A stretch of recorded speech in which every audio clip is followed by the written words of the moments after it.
Goeiemôre chommies, Tannie hoop dit gaan sommer nog baie goed met julle almal. Vandag gaan ons 'n bietjie leer oor een van die stories wat Jesus vir sy disippels vertel het.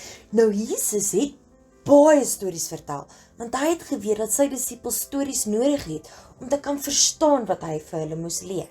Vanoggend se storie gaan oor die saaier. Nou chommies, 'n saaier is 'n boer. En 'n boer se werk is mos om kos te plant, sodat ons almal weer later daarvan kan pluk om dit te eet.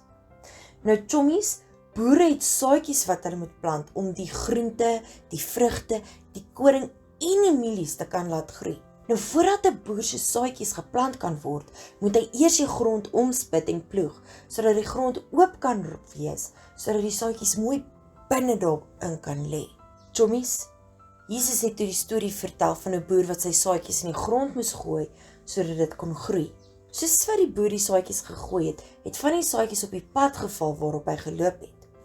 Van die saad het tussen die klippies en die rotse geval, en van die saad het tussen die doringbosse geval.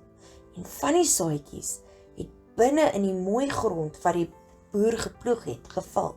Chommies, Jesus begin toe sy disippels verduidelik wat hierdie storie beteken. Jesus sê toe vir hulle, dat die saadjies wat op die pad geval het, is soos die mense wat vir God hoor, maar nie doen wat hy sê nie. En hulle vergeet dan ook sommer baie vinnig, wat God vir hulle gesê het. Die saadjies wat tussen die klippe en die rotse val, is soos die mense wat God hoor en baie bly raak, maar sodra hierdie mense iets moet gee vir God, is hulle nie meer so bly nie, en vergeet hulle ook sommer baie vinnig van God. Chommies, Jesus vertel sy disippels dat die saadjies wat tussen die doringbosse val, soos die mense is wat van God weet, maar dat hoe hulle lewe 'n mens nie kan sien dat hulle vir God ken nie. Want om baie geld te hê en partytjies te kan hou, is baie belangriker vir hulle. Chommies, die saadjies wat in die grond geval het, wat omgeploeg is soos die mense wat God hoor, en alles wat hulle doen so is dat mense kan sien dat hulle vir God lief is. Chommies, liewe Jesus wil hê dat ons soos die saadjies moet wees, wat in die grond val wat geploeg is, dat almal kan sien dat ons lief is vir God.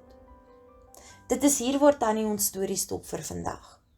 Volgende week gaan ons nog 'n bietjie meer leer van die stories wat Jesus vir sy disippels vertel het.